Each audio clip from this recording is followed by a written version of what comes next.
वक्रतुण्डमहाकाय सूर्यकोटिसमप्रभ निर्विघ्नं कुरु मे देव सर्वकार्येषु सर्वदा सरस्वति नमस्तुभ्यं वरदे कामरूपिणि विद्यारम्भं करिष्यामि सिद्धिर्भवतु मे सदा येनाक्षरसमाम्नायम् अधिगम्य महेश्वरात् कृत्स्नं व्याकरणं प्रोक्तं तस्मै पाणिनये नमः।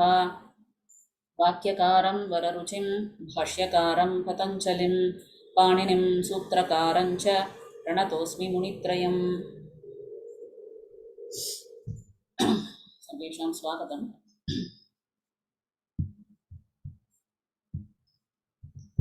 स्क्रीन् दृश्यते वा? रुक्मिणी महोदय कृपया माहेश्वराणि सूत्राणि एकवारं पठतु।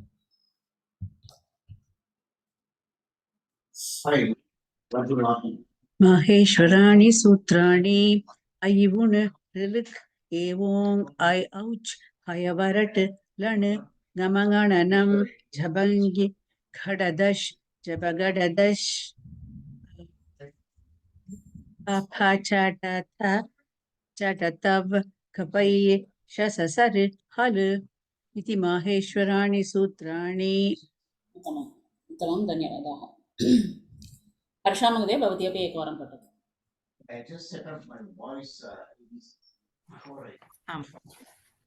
आ इ उन् ऋ लृक् ए औं ऐ औच् हयवरट् लण् ञमगणनं झभै गडधश् जबगडदस् खफ छ ठ थ चटतौ कपै सस्सर् हल् इति माहेश्वराणि सूत्राणि। उत्तमम्। अस्तु, वयं सन्धिविषये किञ्चित् दृष्ट्वा अग्रे सुभाषितमपि पश्यामः। रीता महोदय भवती आरम्भं करोतु। अत्र सन्धिविभजनं सन्धिः कर्तव्यं, द्वे अपि अभ्यासाः सन्ति, यथोक्तं करोतु। महोदय। अथोत्तमान्याभरणानि अथ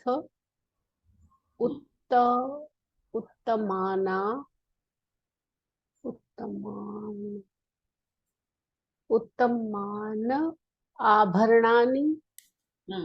आभरणानि is correct. So no Mahoday, something missing. I just wanted to see it once again. या अस्ति उत्तमानि आभरणानि। सो अथ उत्तमम्, अत्र गुणसन्धिः अस्ति।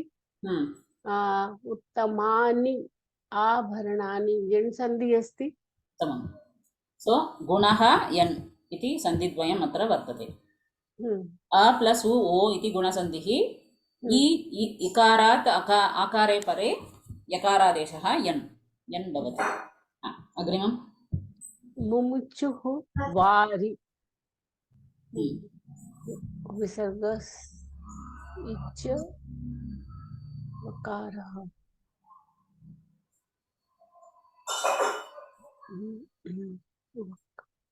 वकारः मृदुव्यञ्जनम् अस्ति। मुमुक्षुः अत्र विसर्गः अस्ति। सो what सन्धि is it?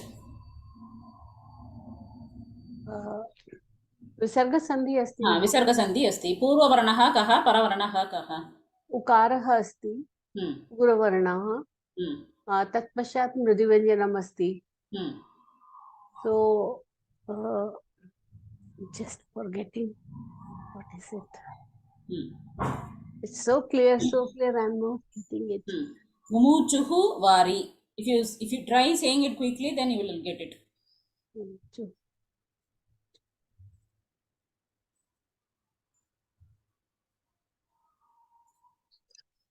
So atra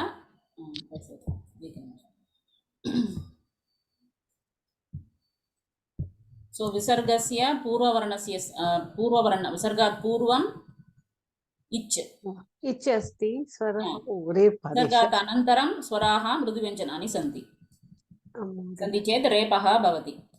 So most of the उत्वं लोपः so अत्र अकारस्य एव प्रसक्तिः अस्ति पूर्ववर्णस्य स्थाने अकारस्य प्रसक्तिः एव उत्वस्य विषये लोपस्य विषये अस्ति whereas विसर्गस्य रेफादेशः सकारादेशः तत्र एव सर्वे वर्णाः भवितुम् अर्हन्ति अत्रापि विसर्गस्य रेपस्य स्थाने अकारः नास्ति केवलम् इच् अत्र अच् सर्वे वर्णाः भवितुम् अर्हन्ति तदनन्तरं विसर्गात् अनन्तरं कर्कषव्यञ्जनानि खर् वर्णानि सन्ति चेत् सकारादेशः नो चेत् रेपादेशः so you try to broadly classify if it is a or a then you have to look either it is utvam or lopah it will be either utvam or lopa if it is anything if it is any varna other than akara then it should be repadesha or sakaradesha. So within these two, if you want to go further, if you want to further confine, you have to check the paravarna. If it is a karkasha vyanjanam, then it is a karadesha. If it is svaraha or mrudhi vyanjanam, then it is a repadesha. So atra kaha bhavati? मुमुचुर्वारि विसर्गस्य स्थाने रकार रेफादेशः आगच्छति रेपादेशः. So padam kim? मुमुचुर्वारि मुमुचुर्वारि अत्र विसर्गस्य रेपः उत्तमं हा प्रशान्त महोदय क्षम्यतां महोदय हा अर्थः कः मुमुचुः हा मुमुचुः इत्युक्ते लिट् लकार मोक्ष इति धातु ओके मोक्षम् इच्छति यः सः that is mumukshu धातु is ओके ओके मुमुक्षुः इत्युक्ते मोक्षम् इच्छति किन्तु अत्र that artha is not there okay अवगतं महोदय मोक्षणे इति धातु I think it's lit lakara okay okay मुमुक्षुः हा मुचुर् मोक्षणे इति लिट् लकारः टु फ्री लिबरेट् इति सो released वारि इत्युक्ते अत्र बाष्पम् इत्युक्ते टियर्स् he released अत्र रिलीस् इति अर्थः someone released वारि इति अर्थः मुमुचुर् वारिः having said so he cried इति अर्थः अत्र मुमुचुः हा प्रशान्त महोदय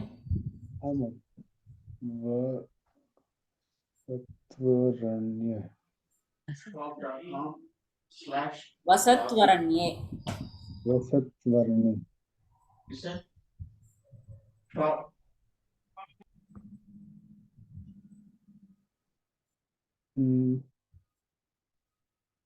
So are you able to guess any word purvapadam or parapadam? Any guesswork? Vas iti dhatoh kimapi rupam. Parapadam kim? Varanye.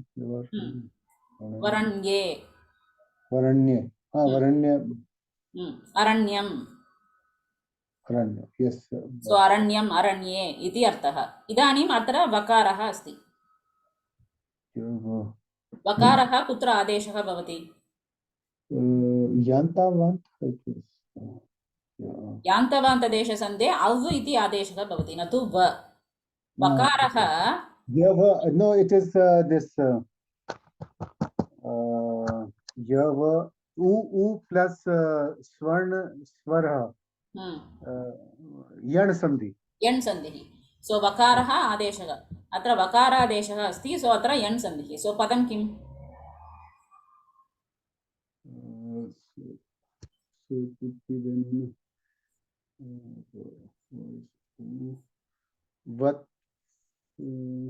सो तकारात् अनन्तरं उकारः योजनीयः in place of yes it would be u plus swarna u or swarna then like the second one as you said it is aranya and the first one would be then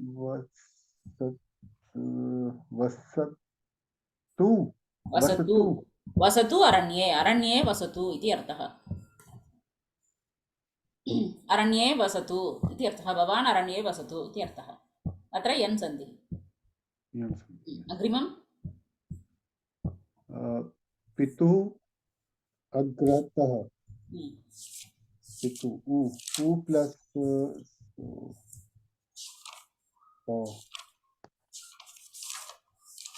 पितुः plus अग्रतः. पितुर u like visarg sandhi and then u plus visarg plus a. You said when it's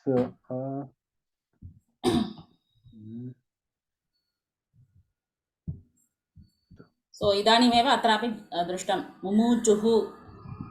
yes visarg refadesha Ah, pitur विसर्गस्य रेफादेशः. पितुः plus अग्रतः किं भवति? pitur pitur piturgratah पितुरग्रतः इति भवति. pitur agratah. विसर्गा becomes र. रेपात् अनन्तरम् अकारः अस्ति. सो र अ becomes र. पितुरग्रतः इति भवति मेलनेन. इदानीम् अत्र सो विसर्गस्य रेपादेशविधाने त्रयः नियमाः सन्ति. सो इच् तदनन्तरं स्वराः मृदुव्यञ्जनानि चेत् रेपादेशः, अव्ययसम्बन्धी विसर्गः चेदपि रेपः, ऋकारान्तशब्दस्य सम्बोधनसम्बन्धी विसर्गः अपि रेपः. अत्र कः नियमः? Avyaya, this is sa and esha, no? And then vikarant would be this. ऋकारान्तशब्दं वा ऋकारान्तशब्दस्य सम्बोधनसम्बन्धी वा? So if it is पितुः इत्युक्ते तस्य विभक्ति का? पितुः नाम रामस्य पितुः नाम दशरथः. अत्र का विभक्ति? अत्र षष्ठी. अत्र सम्बोधनं नास्ति. यत्र ऋकारान्तशब्दस्य सम्बोधनसम्बन्धी विसर्गः अस्ति तत्र एव विसर्गस्य रेपादेशः भवति. अन्यत्र पितुः इत्यत्र विसर्गः अस्ति तत्र तु इच्. उकारात् अनन्तरम् इच् वर्णः, उकारः इच् वर्णः, तदनन्तरं विसर्गः मृदुव्यञ्जनमस्ति. सो प्रथमः नियमः एव कारणम् अत्र. पितुरग्रतः. So if you see the pitru matru shabda and all, we will immediately jump to the conclusion that it is rikaranta shabdasya sambodhana sambandhi. But we have to look at the vibhakti. Is it sambodhana or some other vibhakti?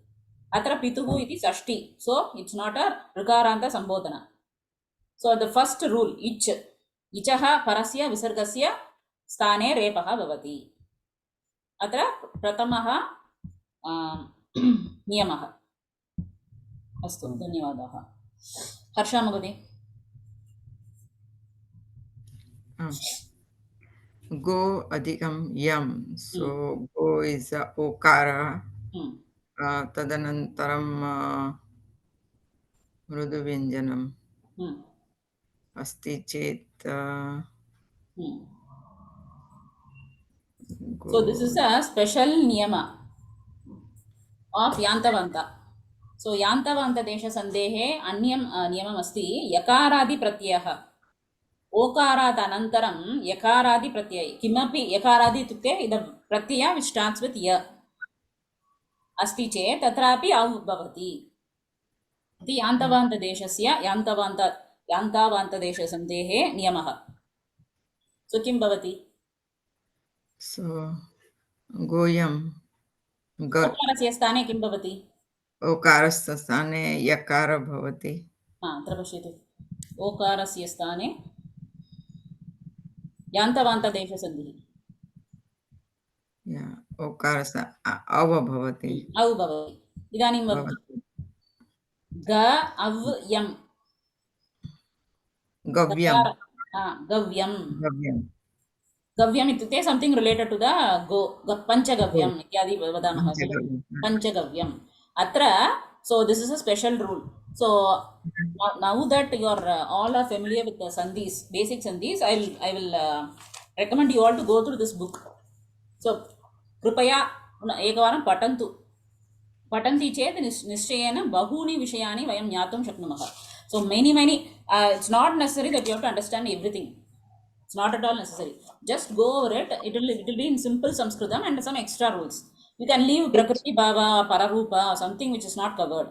But other than that, whatever is covered, if you go over that, you will come to know a lot of other minor Which book?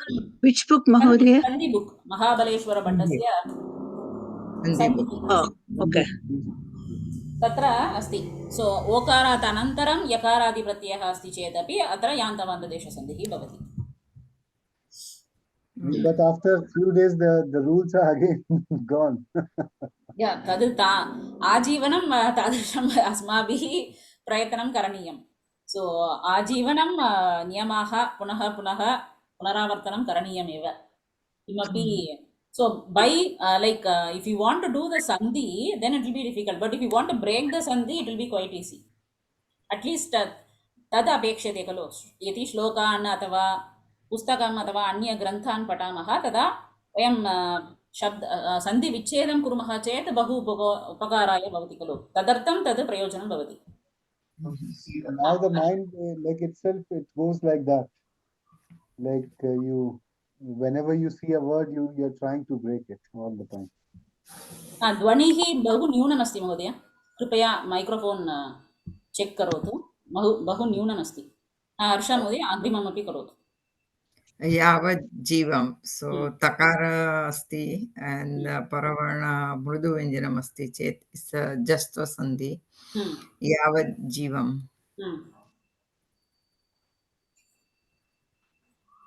तदनन्तरं यावत् जीवं तकार जकार त अंच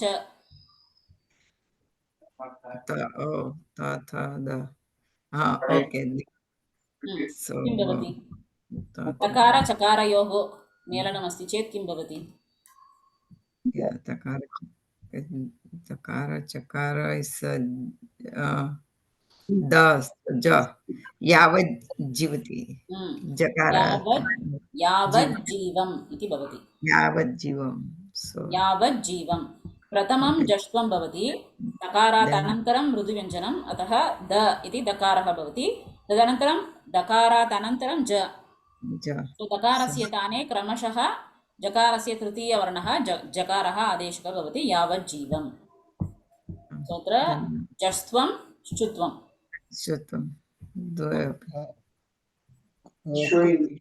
Can we see this again? This one, like after till. So जष्ट्वं प्रथमं वर्गीयव्यञ्जनानि तदनन्तरं स्वराः मृदुव्यञ्जनानि सन्ति चेत् वर्गतृतीयस्य आदेशः. सो तकारात् अनन्तरं ज अस्ति. सो दकारादेशः भवति. देन् तवर्गवर्णः तदनन्तरं च वर्गीयवर्णः अस्ति चेत् क्रमशः च वर्गस्य आदेशः भवति. सो दकारस्य स्थाने जकारः आदेशः भवति. मधुमती महोदय. नमस्कारः. सर्वः तु अनुचरन्.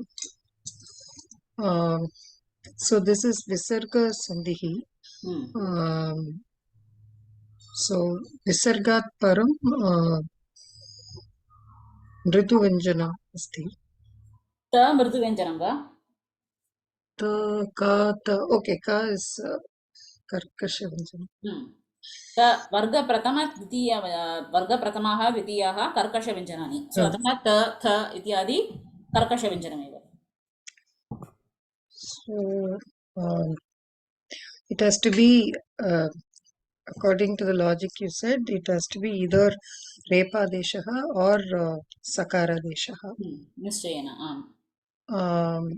And so atra tu akaraha asti. So it can be either lopa guna, anything can be there. So akaraha asti ched lopasya vidhanam api asti. Okay. So the one first thing is you have to see the Pura Varna, then the second thing is the Paravarna. Okay. So according to a asti chet, it can be either Lopa or Sakara Desha. So Agrima Varnaha Karkasha Venjanam. So it should be Sakara Desha. So it is Sarvastu Anucharan. Then Jashtva Sandhihi Abhavat. Kutra? sarvas dhanantaram or sarvas. No. जष्व सन्देहे नियमः कः?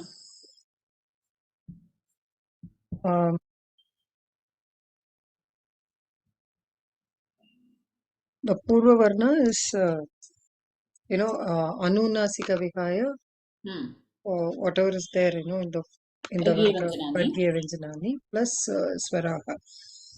So, मृदुव्यञ्जनं किन्तु अत्र तु इत्यत्र के वर्णाः सन्ति? Takarah, Ukarah. Okay. So it will not apply. व्यञ्जनसन्धिः एव नास्ति. Yeah. So it will be sarvas tanantaram. उकारात् अनन्तरम् अकारः अस्ति चेत् कः सन्धिः? Oh, okay. So then gunasandhi abhavat, so it will become O. So sarvas U plus गुणसन्धिः चेत् पूर्ववर्णः कः? पूर्ववर्णः अकारः. गुणवृद्धि प्रदेशेषु अकारः एव अवर्णः एव पूर्ववर्णः. यत्र उकारः भवति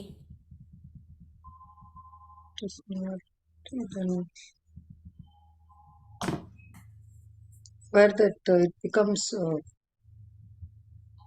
what is the name? Okay, it is Purva Rupa Sandhihi. Okay, U plus our. Okay.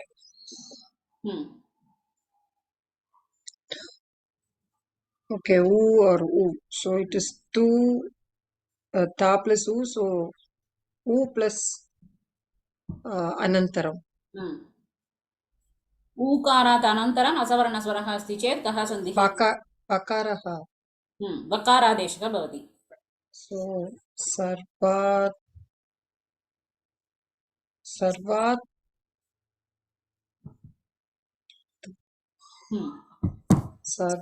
vanantaram. सर्वास्त्वनन्तरम्. सर्वास्तु vanantaram. सर्वास्त्वनन्तरम्. Okay. सर्वास्त्वनन्तरम्. क्षम्यताम् अत्र अनुचरन् इति अस्ति. सो वकारात् अनन्तरं वकारः, उकारस्य स्थाने वकारः, वकारात् अनन्तरम् अकारः, सो व.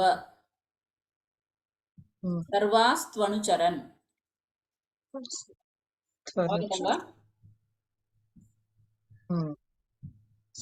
क्लेशः अस्ति वा?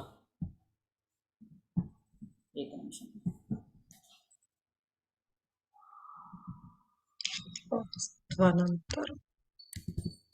सर्वास् इति प्लस उ प्लस अनुचरन् इति अस्ति. So what happens to the ukara? It becomes vakara. So sarvas tva nucharan iti bhavati.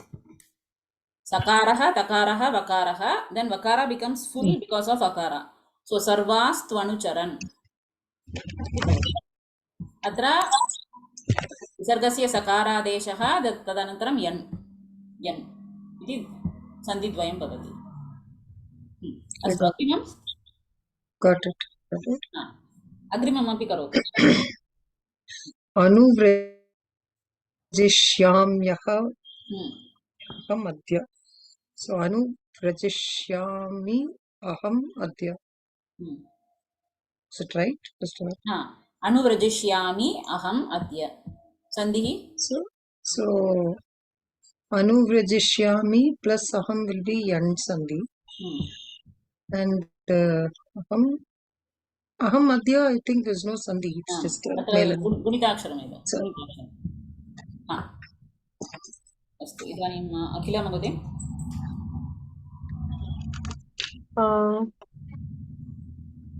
वर्षाविह.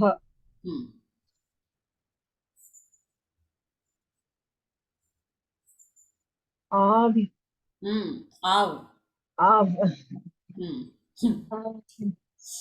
I av. So au. So varshau. उत्तमं. वर्षौ आविह वन्दतु. So Av is there. Varshau iha. Hmm. Varshau iha. Varshau iha. Kaha So sandhi? that is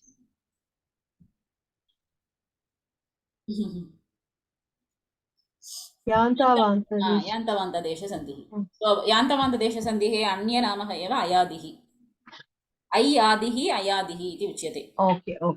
So अत्र I एव आदिः. So this group of I, av, av. They start with I. I आदिः यस्य सः अयादिः इति तस्य सन्धेः नाम. अग्रिमम्. Han nimittamidam. Oh, sorry. Kin nimittamidam. So I think kim nimittam idam, I think.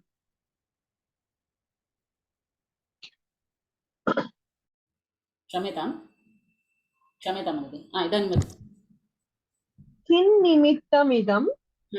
I think it is kim nimittam idam. सत्यम्.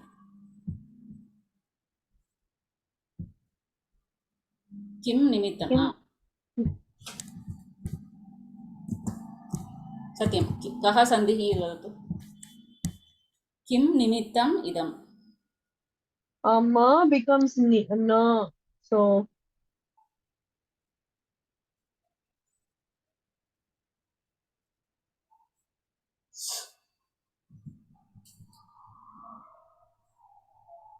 it is that this is Anunasika Anuswara, that thing, Mahodaya. I forgot now. प्रथमं किम् अस्ति? मकारस्य Makara. किं भवति? Kata dada na papa baba ma yara.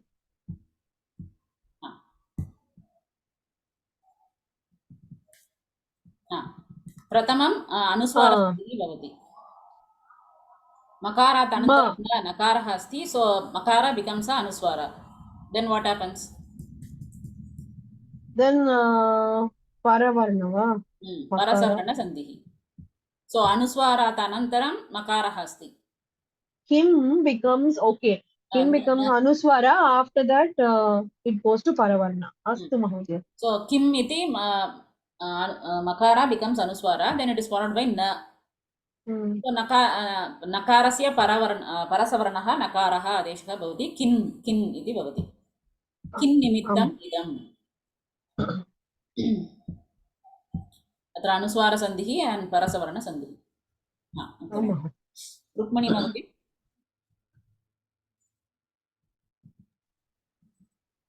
महाबाहुरयोध्यां विसर्गसन्धिः रेफादेशः. So this is a quick way to decode the sandhi. If you say it quickly, you will get it. Especially with respect to repa desha and all. If you say it quickly, that repa will come automatically. So mahabahur ayodhyam iti bhavati. Agreement? योत्स्य इति योत्स्येति गुणसन्धिः वा? Plus I'll give you one clue. Here sandhi is already done. Oh, okay.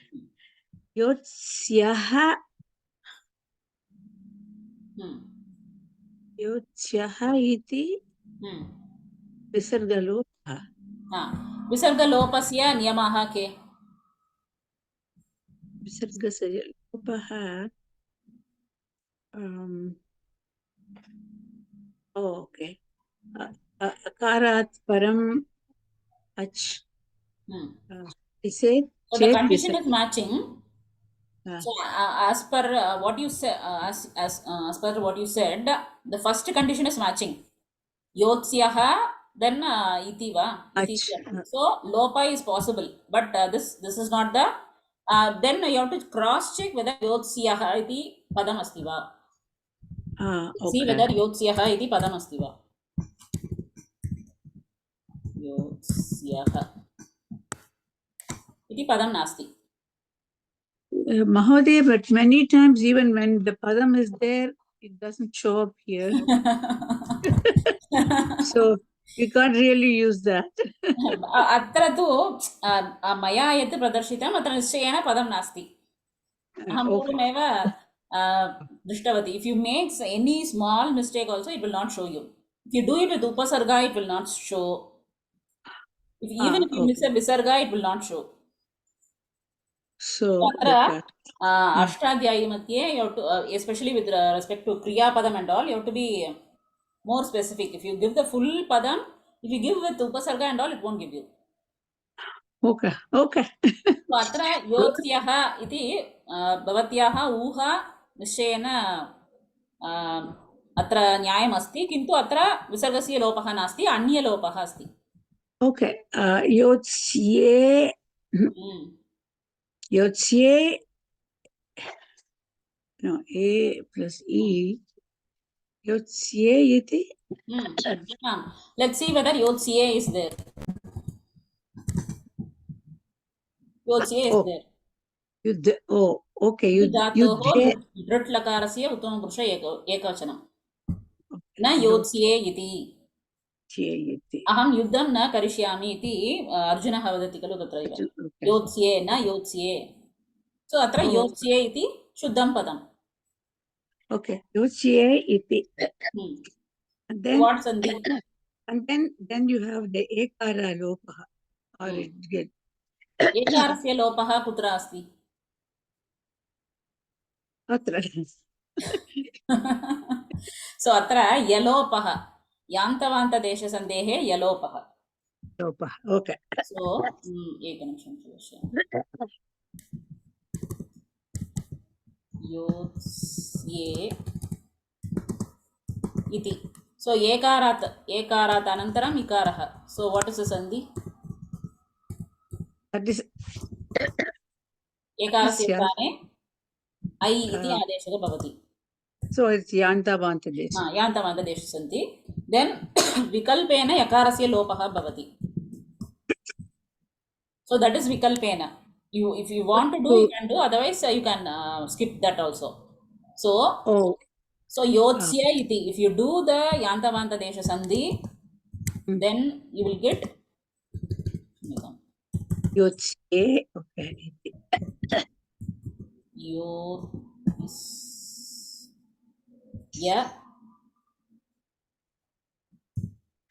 yotsiha yotsiha iti bhavati. Oh, क्षम्यताम्. Yotsya. So योत्स्य इह इति भवति. Yotsya.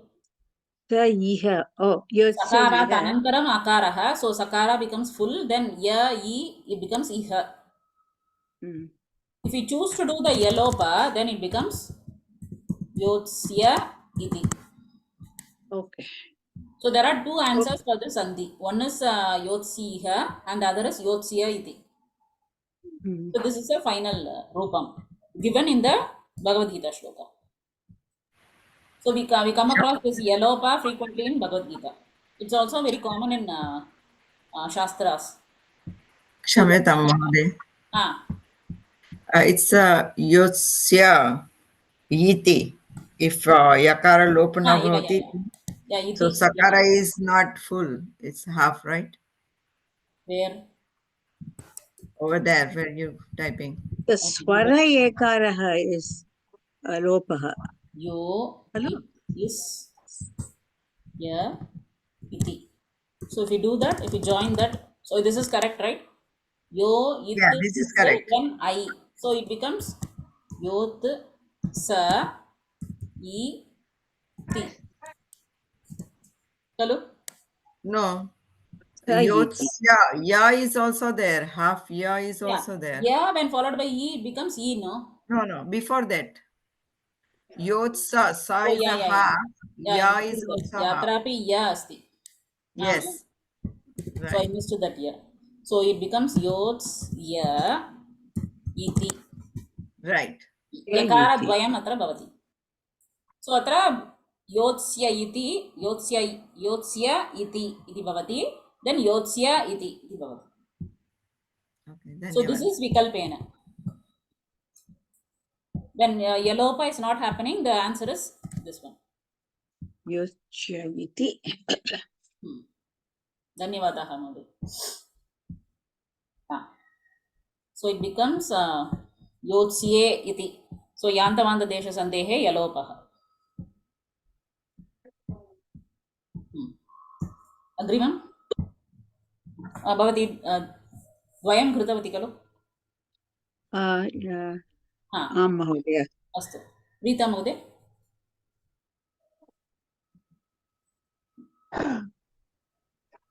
Shuchihi bahu.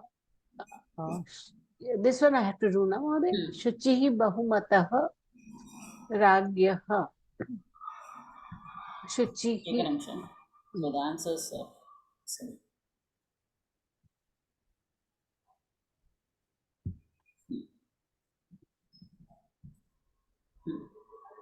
Shuchihi bahumatah ragyaha.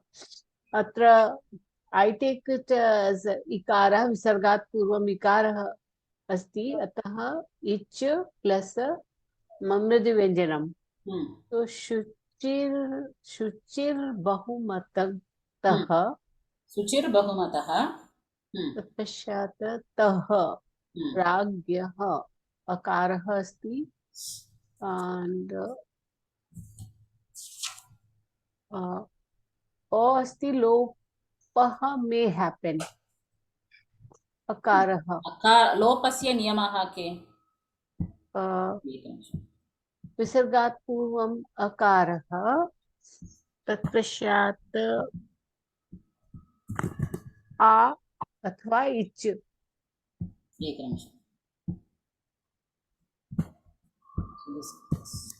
frequently gets moving. So visargasya lopaha ityukte akarat anantaram ach akaram vihaya anye swaraha. So then so the first rule will not work here. Repaha asti. Swaraha mridu vyanjanani asti chet the previous varna should be akara. Akara ta lopah nasti. Lopaha nasti. Repaha asti chet purva varna should be a ich. Ich. So this condition, all four condition of lopa does not work there. So what is another? Punaha. So lopasya.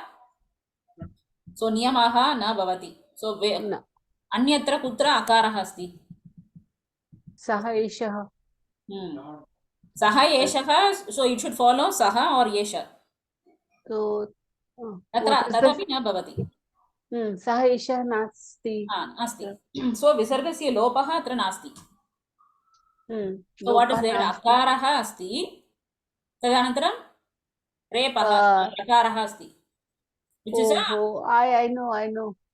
Bahumataha akaraha tatpashyat ra. Then this is an example of Bhanu Rajate.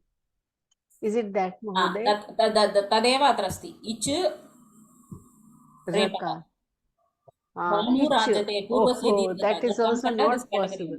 That is also not happening. So akaraha kutra bhavati? Akaraha lope bhavati. Sargasya repadesha vishaye bhavitum na arhati. Vikara says amodhana. So visargasya sakara adesha bhavitum na arhati because repa is not a karkasha vyanjana. So what is left out?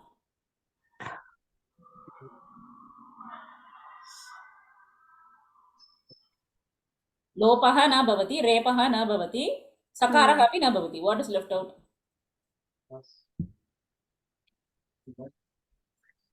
Uttvameva bhavati. Katham? Hash. Repaha ashvarnaha kalu hayavarat hash. Akaraha. Akarat anantaram visargaha. Visargat anantaram repaha. Repaha. Repa mriduvanjanam nasti, Mahoday. So what is the Hush. pratyahara for Ra is there. Ra is there. Hayavarat. Hayavarat. Hayavarat iti mriduvanjanam asti. Wrongly fed in my computer here. Ra is not Mriduvyanjanam. रेपः मृदुव्यञ्जनमेव. So what it becomes? Bahumato Ragyah. उत्तमम्. So सुचिर् बहुमतो राज्ञः. सुचिर् बहुमतो राज्ञः इति भवति. विसर्गस्य रेपः तदनन्तरं उत्वं गुणः. अस्तु वयम् अत्र स्थगयामः. वयम् अग्रे अग्रिमवासरे किञ्चित् सन्धिविषयं कृत्वा तदनन्तरं शत्रुशानच अपि कुर्मः. बहुकालम् अभवत् खलु. तस्मिन् विषये अपि कुर्मः. अस्तु. Something happening today. All sandhi niyamaah vayam vismaramah. So whenever you try to do sandhi, all rules appear new. When you try to do vibhajanam, it comes naturally. But when you try to do the sandhi, then all the confusion will come. So this rule of control and everything. Thank God this has come to me. Otherwise, it was wrong. Means I was having a wrong impression of Ra, not. Yeah, sometimes it happens. Yeah. So always cross check with the pratyahara. Hare Bharat. अस्तु. हर्षा महोदय भवती वयं व्याकरणांशां समापितवन्तः खलु गत सप्ताहे. प्रधानं प्रच्छन्नम् इत्यस्य सुभाषितस्य एकवारं पठतु महोदय. हर्षा महोदय. प्रधानं प्रच्छन्नं गृहमुपगते सम्भ्रमविधिः प्रियं कृत्वा मौनं सदसि कथनं चाप्युपकृतेः अनुसेको लक्ष्म्यां निरभिभवसाराः परकथाः सतां केनोदिष्टं विषमं सिद्धाराव्रतमिदम्. प्रत्येकपदस्य झटिति व्याकरणांशम् उक्त्वा तदनन्तरं प्रतिपदार्थमपि. It's not necessary that you have to go in detail, but नपुंसकलिङ्गम् and विभक्ति वदतु. इदानीम् अन्वयरचनां कर्तव्यं चेत् तद् स्मरणे अस्ति चेदेव कर्तुं शक्नुमः. प्रधानं नपुंसकलिङ्गं प्रथमा विभक्ति एकवचनं. प्रच्छन्नं नपुंसकलिङ्गं प्रथमा विभक्ति एकवचनं. गृहम् उपगते इट्स् जस्ट समासपद. अत्र गुणिताक्षरमेव समस्तपदं नास्ति. गृहम् उपगते. रैट्. गृहम् उपगते. सो उपगते इस् प्रत्यय. सम्भ्रमविधिः विभक्ति सप्तमी विभक्ति. सम्भ्रमविधिः इस् समस्तपदं. प्रथमा विभक्ति एकवचनं. प्रियं कृत्वा प्रियम् इस् विभक्ति प्रथमा विभक्ति. प्रियं कृत्वा वनं गत्वा. द्वितीया विभक्ति. सारी. कृत्वा इस् त्वा प्रत्यय. कृत्वा क्रुधातुः त्वा प्रत्यय. मौनं द्वितीया विभक्ति एकवचनं नपुंसकलिङ्गं. मौनम् इति प्रथमा एकवचनं. प्रथमा एकवचनं. sometimes महोदय कथं जानीमः? तद् सदा भवति. So in that case we have to check the अन्वय रचना, then only we can rule out whether it is, especially with napumsakalinga pada, we'll have the confusion whether it is pratama or dvivachanam. Kshamyatam, pratama or dvitiya vibhakti. So in that case we have to find out whether it is subject or object. Okay. Priyam krutva maunam bhavati. Kidrisham bhavati. So maunam bhavati. So it is a pratamatra. Okay. Sadasi, it's a sadas dhatuhu. No, sadas sabdah saptami vibhakti ekvachanam. Kathanam, it's a prathama vibhakti ekvachanam. Kutra anishta dhvaniः agachati? No, it's my phone was ringing. That's Kathanam? कथनं प्रथमा विभक्ति एकवचनं च च अपि अपकृते च अपि उपकृतेः च अपि उपकृतेः so च अपि is अव्ययम् उपकृतेः is सप्तमी विभक्ति no उपकृतेः हरेः मतेः so षष्ठी और पंचमी षष्ठी एकवचनं षष्ठी एकवचनम् अनुसेको अनुसेकः so it's प्रथमा विभक्ति एकवचनं पुल्लिङ्गं पद लक्ष्म्यां लक्ष्मी शब्दस्य इकारान्त स्त्रीलिङ्ग शब्द सप्तमी विभक्ति एकवचनं निरभिभवसाराः so निरभि is उपसर्गः भवसाराः so that's a समस्तपदं निरभिभवसाराः इति समस्तपदं समस्तपदं so it's प्रथमा विभक्ति बहुवचनं and पुल्लिङ्गपदं right परकथाः इत्यस्य विशेषणं yeah so it's स्त्रीलिङ्गं निरभिभवसारा स्त्रीलिङ्गं प्रथमा विभक्ति बहुवचन परकथाः स्त्रीलिङ्गं प्रथमा विभक्ति बहुवचनं सत्तां so it's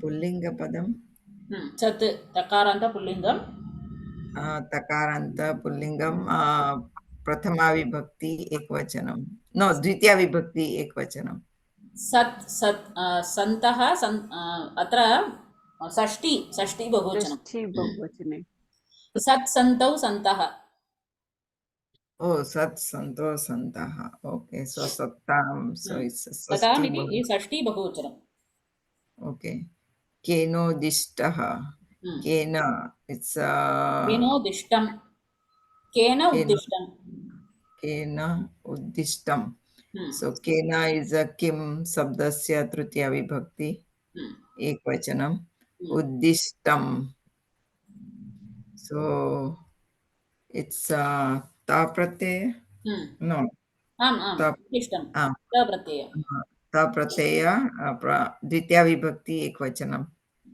प्रथमा उत्तिष्ठम् अस्ति उद्दिष्टं so it's a नपुंसकलिङ्गम् आम् नपुंसकलिङ्गम् उत् प्लस् दिश् इत्यस्य त प्रत्ययरूपं प्रथमा एकवचनं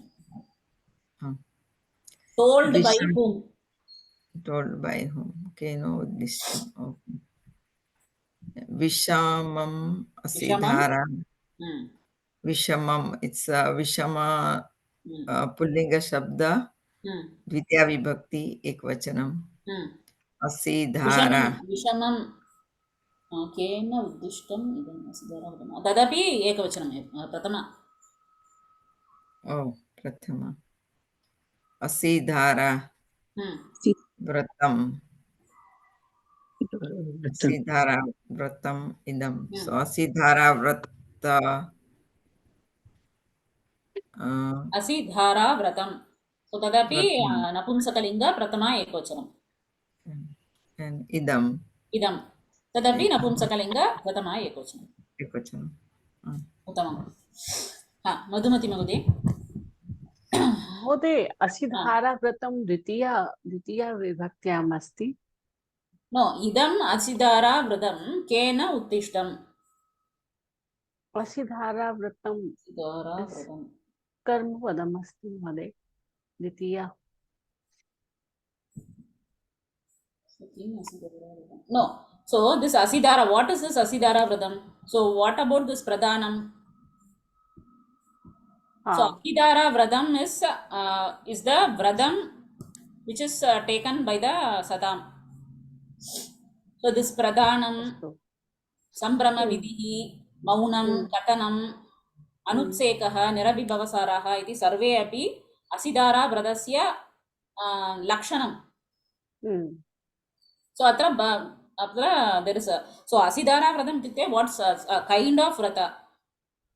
So what is that? What is called as asidara vratam? It is pradhanam prachannam sambrama vidihi ityadi sarvam api tatraiva agachati. So kena uttishtam asidara vratam idam. Sadam kena uttishtam idam vishamam asidara vratam. This difficult asidara vratam was told to Sadams by whom?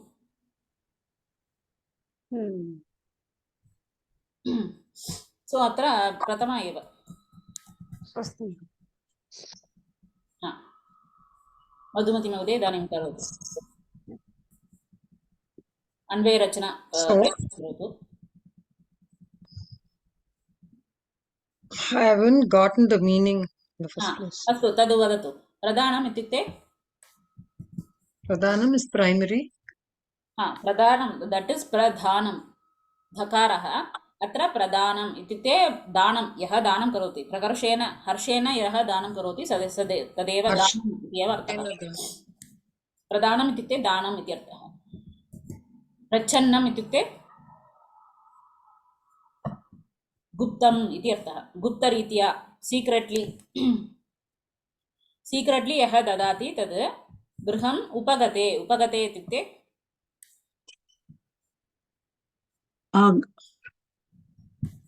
atitihi griham prati yaha agatavan. Griham prati yaha agatavan saha eva upagate sambrama vidihi. Sambramaha itukte twaraha. If some great person comes to a home, will be doing all action with some twara. That is sambramaha. Sambramena saha vidipurvaka sammananam satkaram iti artha.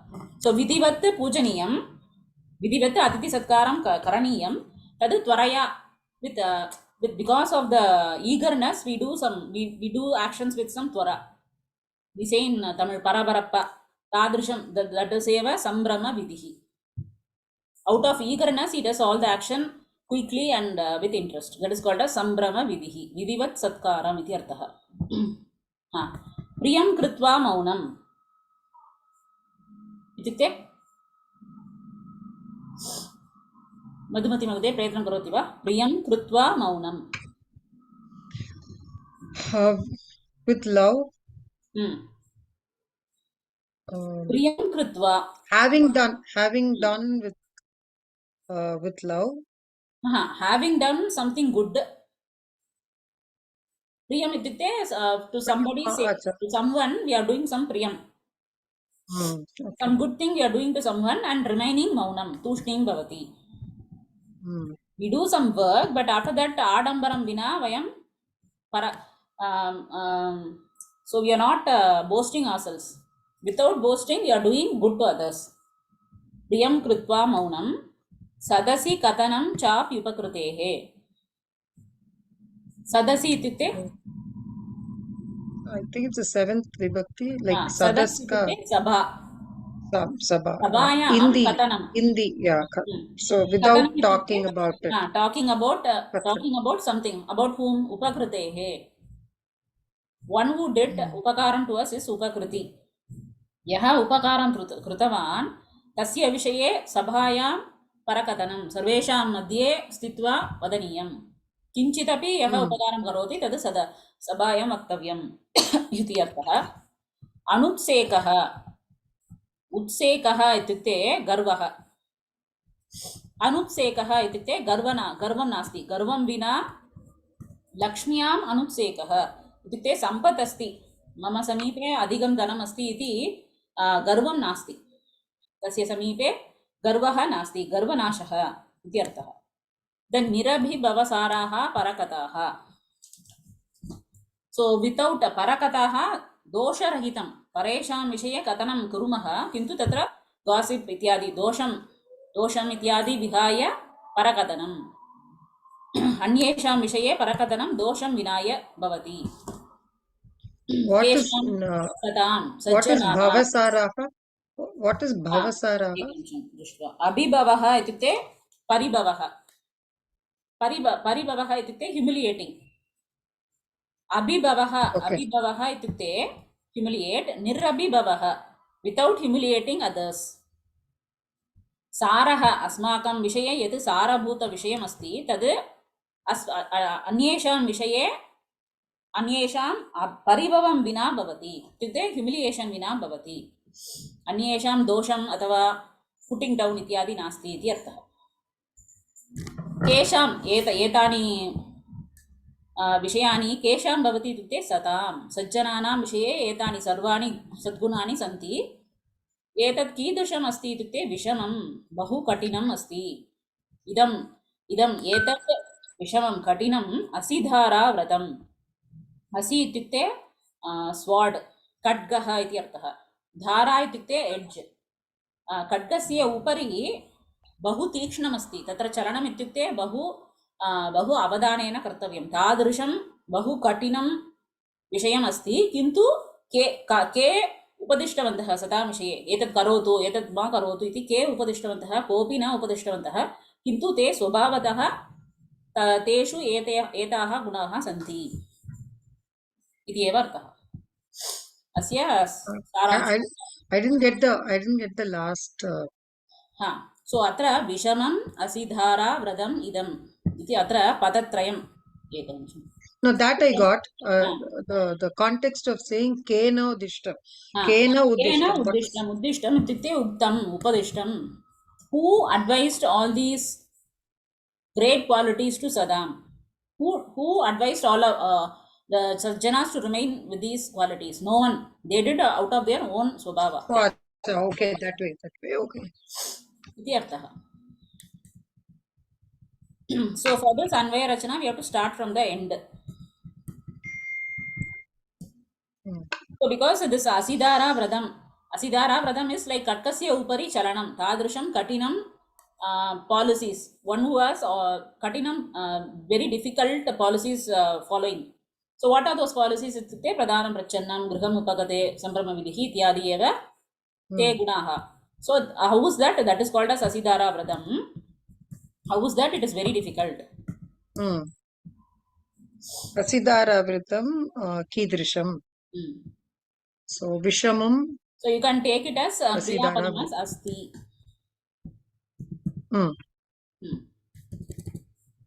Asti. So all Kam these Asti. are Visheshanas. Yeah. Kam Asti Asidhara Vratam.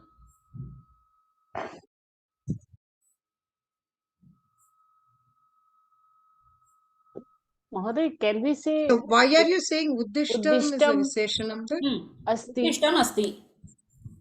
Uddishtam Asti. Means Kriyapadam Uddishtam Asti. Yeah. Kriyapadam Uddishtam Asti.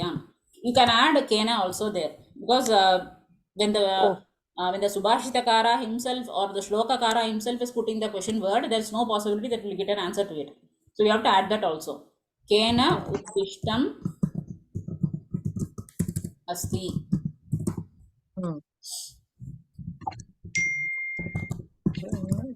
Kena Uddishtam Asti. So for now you can keep this Kena aside. You can add it at the end.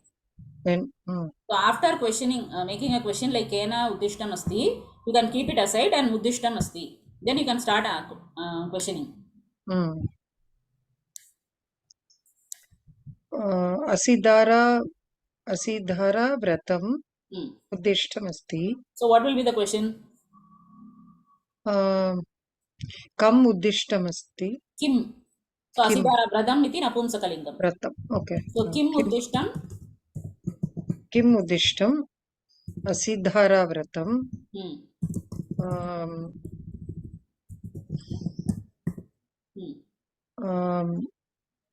Kidrisham Asidhara Vratam. So Pradhanam Atra Vishamam. Okay. Vishamam Asidhara Vratam. Vishamam idam dveyapi bhavati. Vishamam idam vishamam iti swikartum shaknumah. Or you can ask a separate question. Kidrisham punaha kidrisham iti uktva vivaram uktva idam vishamam iti vaktum shaknumah. Then the next question will be, what is Asidara Vratam? So we got the final sentence. One more is remaining. Sadam. Satam, yeah. Satam is for whom. Hmm. So it will be Kasya kayoho. Kayo Kesham. Kesham uddishtam. So Kesham Uttishtam. Okay. Satam. Satam Uttishtam. So kena sadam kena idam vishamam asidara vratam uddishtam asti. Sajjanana. Again? Satam kena idam vishamam asidara vratam uddishtam asti. इति अन्वयः अस्य वाक्यस्य. केन सता इदं असिदाराव्रतम् उद्दिष्टम् अस्ति. So we got the first line. Then what is Asidara Vratam? The next question will be, so what do you mean by Asidara Vratam? Okay, Asidara Vratam. Then we have to bring Kim. Kim. Kim Asidara Vratam? What is Asidara Vratam? Can you go up? Yeah. So, Graham Upagatehe. First is Pradhanam Prachannam. Yeah, so it is somebody who is happily, giving somebody who has come home, right? Prathamam asti Pradhanam Prachannam. The second quality is Griham Upagate Sambrama Vidihi. Oh, these are two 1, different. 2, 3, 4, 5, 6 qualities are listed about this Asidara Vratam. What is Asidara Vratam? 6 qualities. If you do Dhanam without showing everyone, and if you welcome Aditi with Vidhi, if you do something good and remain silent, if you tell about others charity, if you are not about that. No, but I thought this Pradhanam Prachanam was related to the person who is coming home. No, that's you give separate thing. Pradhanam Prachannam iti, that is a separate quality. Okay. Kim Asidara Vratam? Pradhanam Prachannam.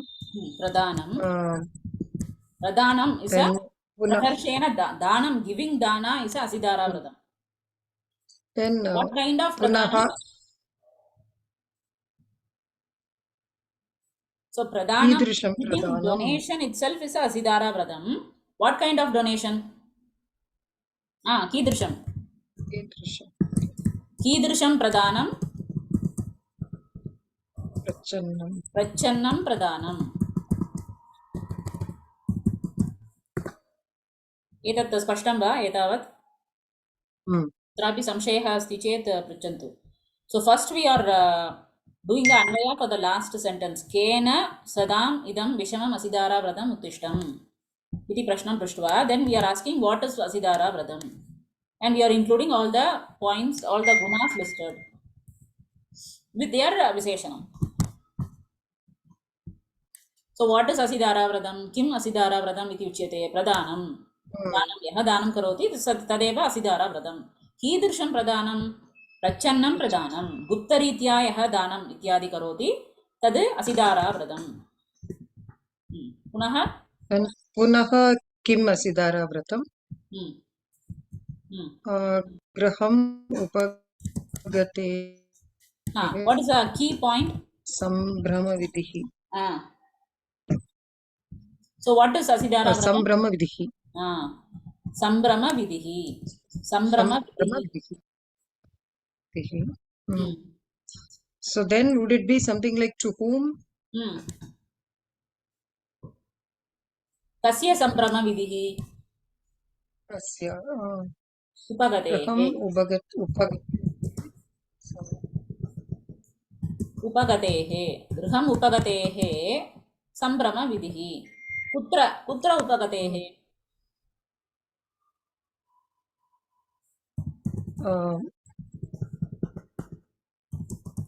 Griham upagatehe. So Pradhanam Prachannam is a Asidara Vradam. Griham Upagatehe Sambrama Vidihi. Sambrama Tadapi Sorry, okay. Asidara Vradam.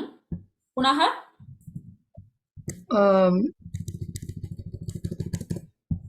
Kathanam, Sadasi Kathanam cha api upagatehe. Priyam Krutva Maunam. So,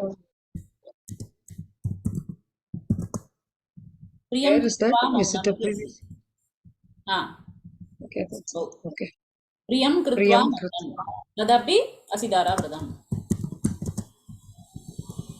Kim Asidara Vradam? What is the Pradhama there? Maunam. Krutva Maunam.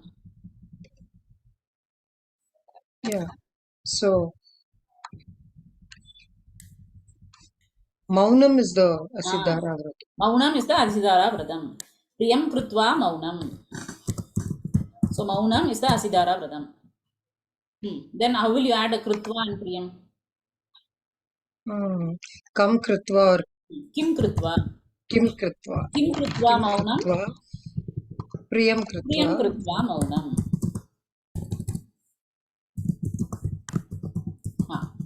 धन्यवादः महोदय. अग्रे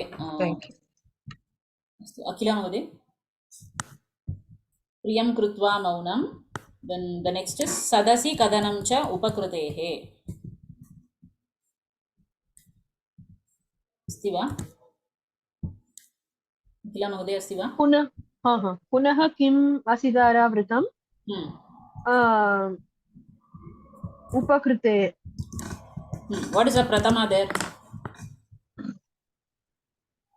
सदसि कथनं.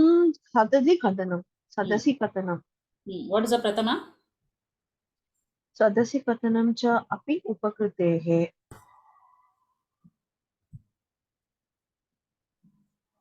सदसि कथनं. Katanam. What is Asidara Vradam? Katanam is Asidara. Katanam. Yeah.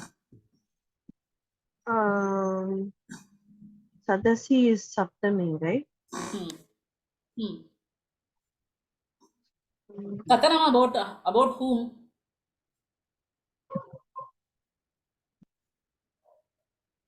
Katanam is telling about whom? Okay. Upakruteः is ekavachana Mahodaya. हरेः उपकृतिः इति हरि मति शब्दवत्.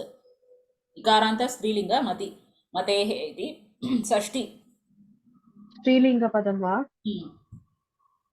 So I think it means हरिः pulling शब्दं also स्वीकर्तुं शक्नुमः. कस्य कथनं. उपकृतेः कथनं. Where पुनः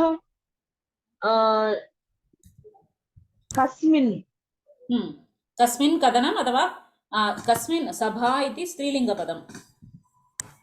कस्याम् अथवा कुत्र कथनम् अथवा कस्याम् इत्यपि साधुः एव.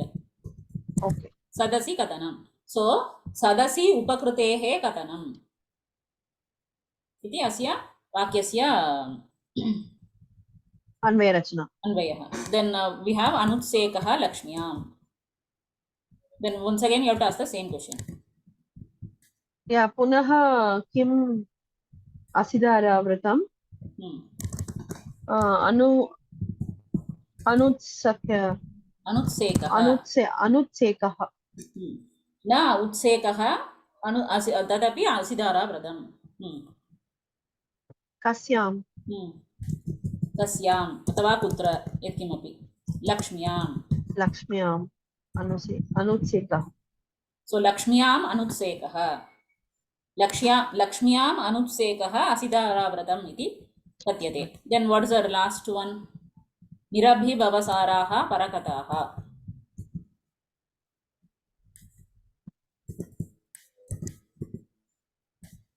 पुनः वाट् इस् असिदारावृतं परकथाः. उत्तमम्. That is the pratamam. Then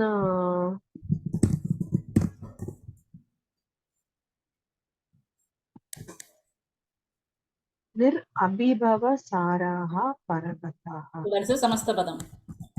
Single question will take all that. What sort of parakata? Sara was Srilinga Mahodaya or? Parakatha iti strilingam. So kidrishaha parakataha. Kidrishyah parakataha.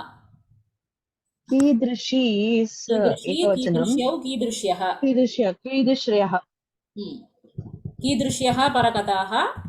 Kidrishyah parakataha nirabhibhavasaraha parakata. Nirabhibhavasaraha parakataha. So nirabhibhavasaraha parakataha asidara vratam. So satam kena idam ekramsham.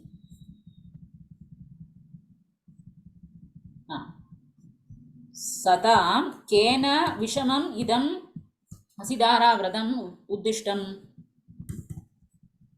pradanam prachannam griham upagatehe sambhrama vidihi priyam krutva maunam upakrutehe sadasi kadanam lakshmyam anupsekah nirabhibhavasaraha parakataha asidara vratam.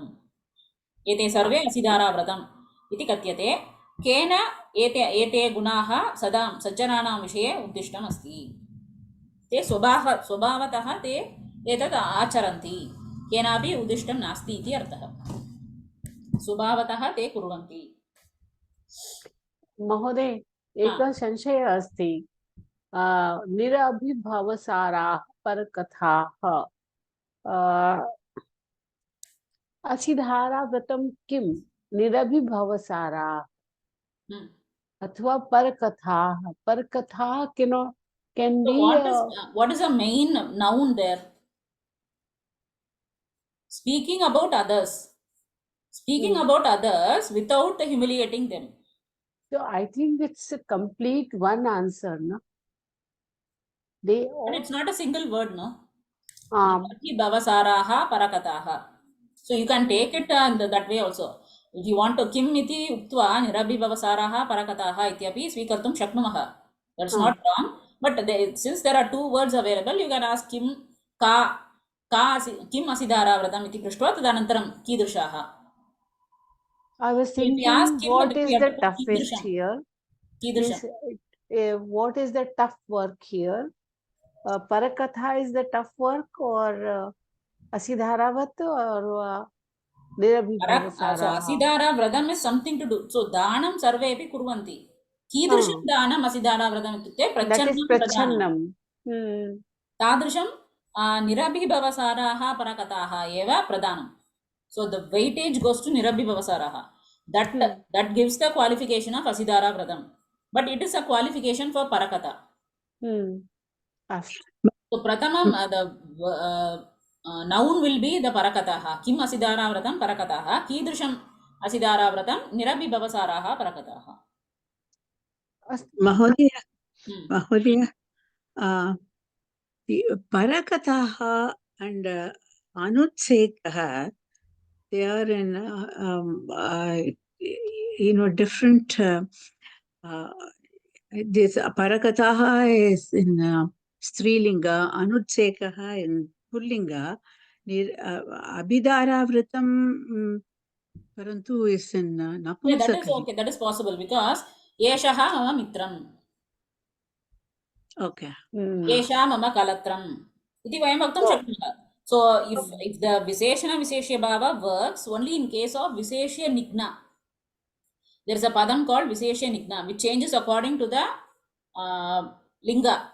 So for example, Sundara, Sundari, Sundaram iti Trishu Lingeshu. That is an adjective which changes according to the noun. But Mitram is always Kalatram, Mitram ityadi sarvada napumsakam eva. Tatra it's not necessary that that has to match. Yeshaha mama mitram. Yesha mama kalatram iti vaktum shaknumaha. Tatra dosham. So our question need not be kaha. Not necessary. Because atra what is Asidara Vratam? Iti eva prashnaha. What is Asidara Vratam? Parakataha. What kind of parakata? Then Nirabhibhavasaraha. Okay. last line once more, please show us the Anurachana Mahoday. हा अत्र अस्ति Last one. केन उत्तिष्ठ last line means this line, okay? No, Nirabhivamsa. I am stuck there.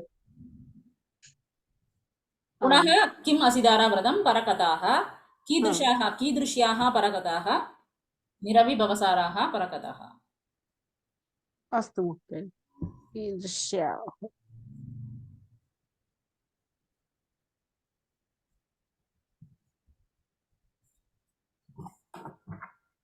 अस्तु किमपि प्रश्नः गृहकार्ये सन्ति चेत् पृच्छन्तु समयः अपि अस्ति Mother, I have to ask one question. That was a nice question, Mudhi. Homework, this is 29. So, कर्मण्येवाधिकारस्ते. Mother. So, अत्र कर्म फल हेतुर् भूः मा इति अस्ति. So, कर्मण्येवाधिकारस्ते मा फलेषु कदाचन मा कर्म फल हेतुर्भूः मा ते संगोस्तु कर्मणि. So, अत्र कर्म फल हेतुः भूः इति अस्ति. So, we do the sandhiः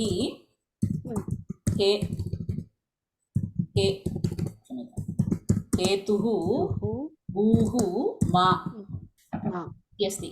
भूः इति किमपि भूधातोः रूपमेव. किन्तु if you see in Gita Pravesha, it will be listed as Abhuhu. Abhuhu is lung lakara. Lung is a samanya bhuta. Abhuhu. Abhuhu bhu satayam ityasya kartari lung lakaraha madhyama purusha ekavachanam. Abhut abhutam abhuvan iti. So ma abhuhu iti. So there is a special sutram for this. So atra ma iti asti kalu.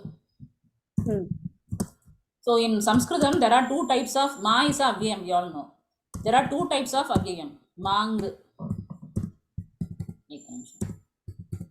Mang iti ekam, another is ma. Both are used in the sense of nisheda. Mang and ma. So like so atra nakarasya itsanya bhavati. So the final word will be ma eva. So mang ityasya ma iti eva bhavati. But this ma and this ma are different. They are not the same. Both are avyayam. Both give the same meaning nishedaha. But still they are different. They are not the same. How would we know? How would we know? Because of the prayoga here. That is a prayoga here. So if there is a one sutra called Mangi Lung. Mangi Lung. Itikte Mang yatra yatra Mang agyasya prayogam kurumaha tatra lung lakarasya eva prayogam kartavyam. Okay. So abhuhu. Ma abhuhu. If you see this lung lakara, then you can infer that the ma here is Mang. But Mahodaya, but there is no abhuhu. So that I am coming to that's the second part. So there are two parts to that. So is this clear? There are two ma. There are two avyayams ma. One is mang and other is ma. Both are different. In the first case, nakarasya itsanya bhavati and the final form will be ma. The second case, it is ma actually. There is no difference. But both are different but give the same meaning. Is this clear? Then with respect to mang, there are two rules. One is, wherever you use mang, then you should go with lung. Okay. The first rule is, mang will go with lung. Mangi lungi iti sutram. Mangi. Mangi. You will remember this one. Okay, that is easy to know. Mangi lung. So wherever you use this mang, you have to use it with lung lakara eva. The second is, when you use mangi lung, adagamaha na bhavati. Itukte, adagamaha itukte apatat, oyam agachat, apibat iti. Lung lakare we use the right? We use the form before So atra Like abhut. Yeah. Okay. you know that with lung lakara. If you see in lung lakara, Abhavat. abhavat, abhavaha. So the lat lakara will be bhavatu, bhavati, bhavataha. Lot will be bhavatu. In lung and lung, there is adagama. That is the addition of a before. When you use it with lung, this adagama does not happen. What is lung now? Lung is samanya Akara. bhuta. Lung is samanya bhuta kalam. What does that mean? Huh. How is it different Bhuta from kalam. Yeah, we'll come to that later. Before that, I'll say the second rule. The second rule is when you're using mangi, the adaga does not happen. So there will be no, it will remain as bhu without abhuhu. Atra pashyamaha chet, it is abhuhu. Bhu dhatoho rupamasti abhuhu. But ma bhuhu ityeva shloke asti. Kimartam ityukte अत्र मांग इति अव्ययमस्ति मांगस्य इति कारणात् लुङ्लकारस्य प्रयोगं कृतमस्ति मांग इति कारणात् अत्र अडागमः अपि निषिद्धः so a is dropped out and you will see only bhuhu ma bhuhu iti bhavati. This is clear? Mhoday, tatkalik rupen it is clear, but I don't know how much time. Mhoday, I'll add this in the notes also. I'll add this in the notes. One day you will become true disciple of the Panini. How So do you comes know another, this much? Yeah, I checked in, if you see in Medha Michika's, you're able to see, I'll show you. Should we have looked in Sutrapada? It's not possible to look in Sutrapada, but if you refer to, it's not possible. So Medha Michika Mahodaya's pustake asti. Oh, okay.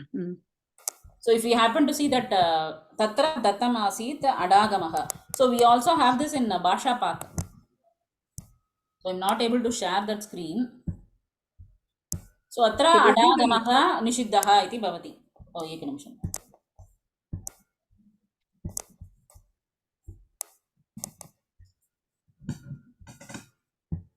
So are you able to understand these 2 points? Mang iti asti chet lunglakaraha eva prayojanam kartavyam. Mang iti asya lunglakarasya prayoge adagamaha na bhavati. So bhuhu iti bhavati. Instead of becoming ma abhuhu, it becomes ma bhuhu. But you can use any lakara with this ma. If you are using this restriction is only to this mang and not to this another avyayam ma. So wherever you come across this kind of irregular verb form, then you can make a uha that it's something related to mang and lung. So ma kuru dana dana yavana garvam iti asti. Tatra kuru iti lot lakaraha. So that ma is not mang, it is simply ma avyayam. So then we'll come to the lung. There are 3 Bhutakala. So one is lung, another is lit, another is lung. So this lung is anadyatana, not of today. Actually speaking, we have to use lung. Aham pratakale uttapitavati ityasya sthane lung ityasya prayogam eva sadhuhu. As per the Paninian rule, lung is for anadyatana, something which is not of today. Without any condition, you can use lung, but the forms are so irregular that it is very difficult to memorize. So Samskrita Bharati promoted lung. But we come across lung and lit more commonly in Ramayana, Mahabharata, ityadi. Lit is paroksha, that we have not seen. Babuva, mumuchuhu, jagama, chakara, ityadi.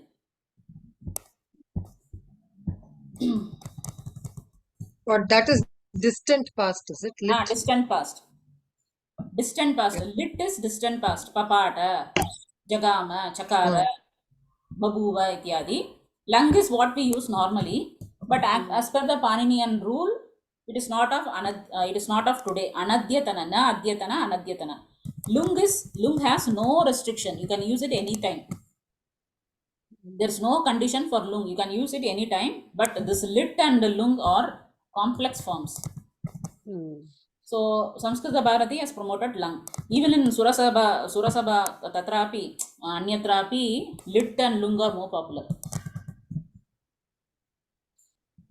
So to make the bhasha easy, we are going with lung. Yeah, but then we will forget the lung other forms which are there. So we can't just go with making the bhasha easy. We should make an effort to learn. Yeah. So after Malati and Kovida, we should make effort to practice more and more. Already we have reached the saturation point. That's true. Very true. Very true. So no amount of practice, even the simple thing like Dadati Tasya Atmanepadi Rupam does not go inside our head. It takes too much time. Every time I keep referring to the Datoho Atmanepadi Rupam. So once you reach the saturation point, I think it's done forever. Nothing will go into That's your head. very true. Very true. Very true. So My maybe head after is some time, spinning.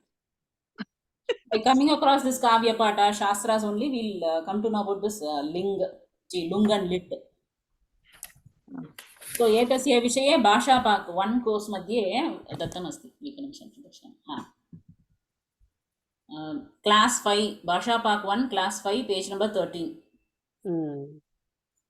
if you are interested please go and have a look तदेव दत्तमस्ति so मांग इति द्वयोः अव्ययोः प्रयोगे निषादार्थः so मांग इति अव्ययेन सह नित्यं लुङ् लकारस्यैव रूपं प्रयोक्तव्यं so the sutra is मांगी लुङ्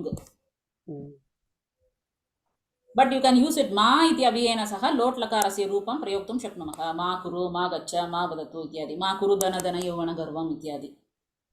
The another thing is na mang yoge ittatra adagamaha.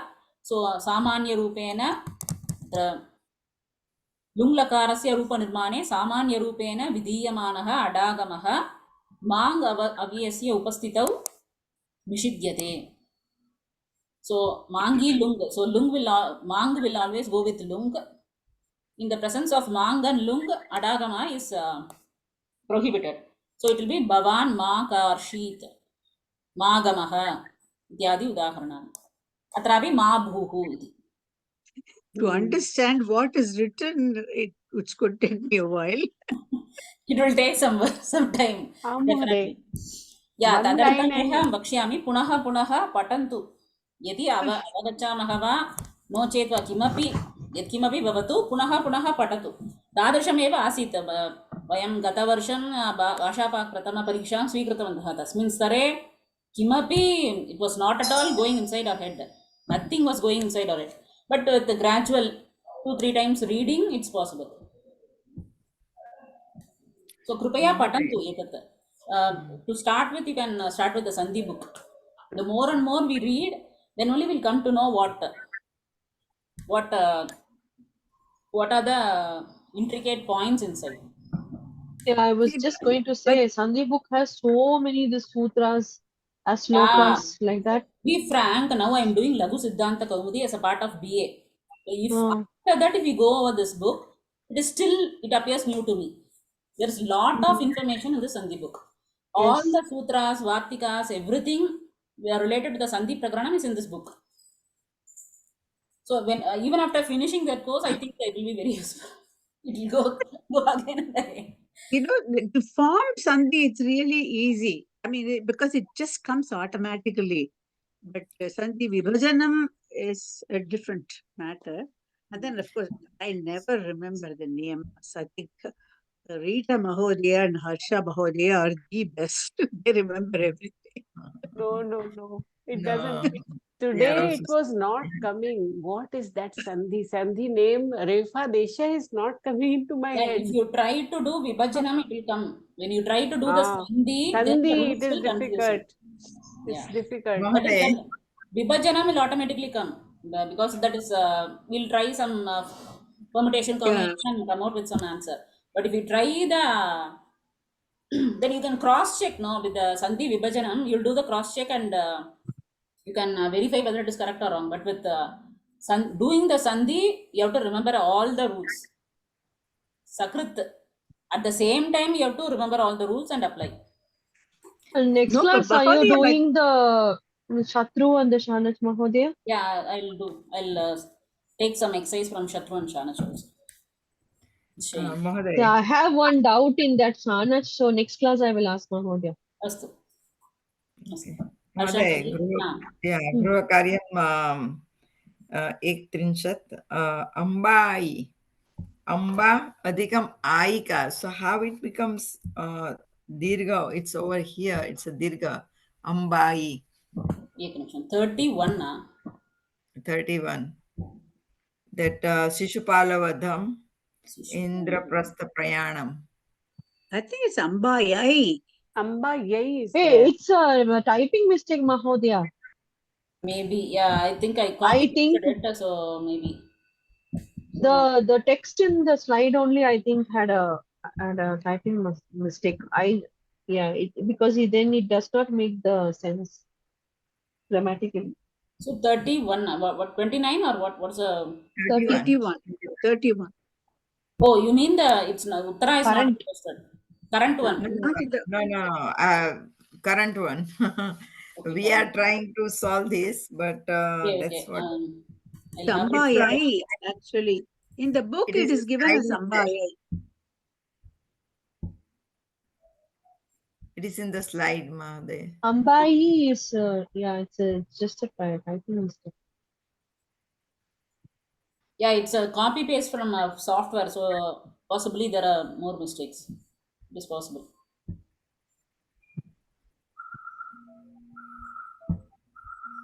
Yeah.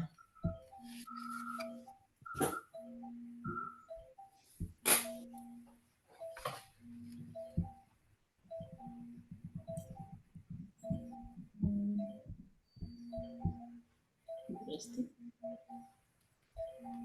I think next page. Next page.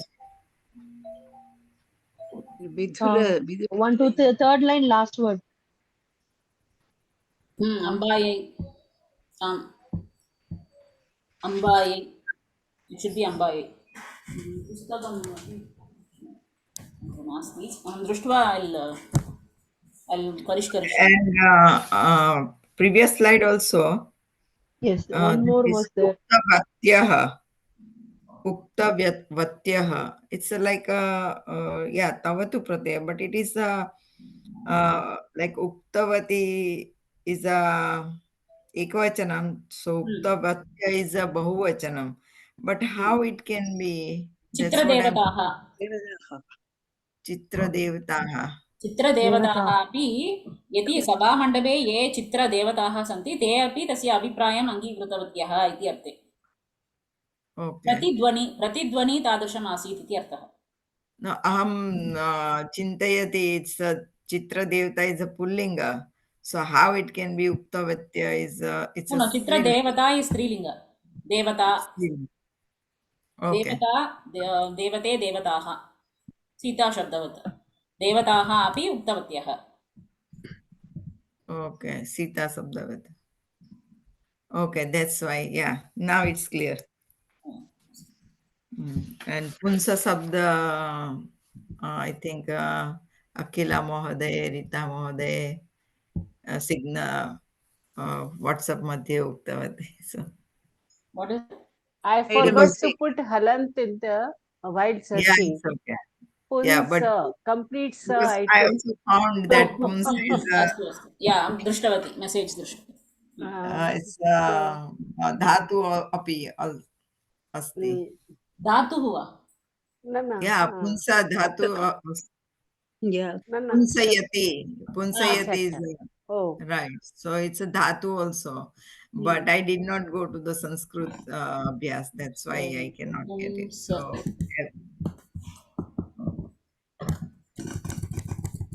In Dhatu Pata, if you put pu, we are getting two verb forms, Mahodaya. So that is my primary doubt. yeah, so punsayati te. That's what I'm thinking. Though I say puns maybe prathama vibhakti. That's what I'm thinking. But now I have to look. सकारान्त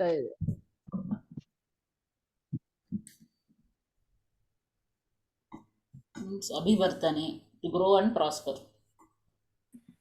Yeah, I couldn't. I made the same mistake. I put as Pratama, and then I couldn't figure out the Jayataha. So So Yeah, Puman, because Puman Jayata is kada? Dvivachanam. So I say it does not match. Puman. ध्यायतः So what is is the Pratipadikam? Pumsa. Puns. Pums. Hmm. हलन्तः Masculine. अस्ति पुंस आम् Puns Pati iti. Parakshane. correction. Oh. Okay. Kintu Dhyayata is a Dvivachana. Kim? Kim? I'm No, not. no. no, Dhyayataha is Shashti Bhagini. Shashti Ekavachanam. Dhyayataha. Hmm. षष्ठी Oh, एकवचनं so it's a Sabda Patha. I took it as a like Dhyayat. a Dakarat. Padam. Patat Shabda. Dhyayati, Dhyayatah, Dhyayanta. Yeah. I took like that. Yeah. See, if you So make a mistake, context, you have to make a note of the context. Okay. अस्तु किमपि प्रश्नाः सन्ति वा?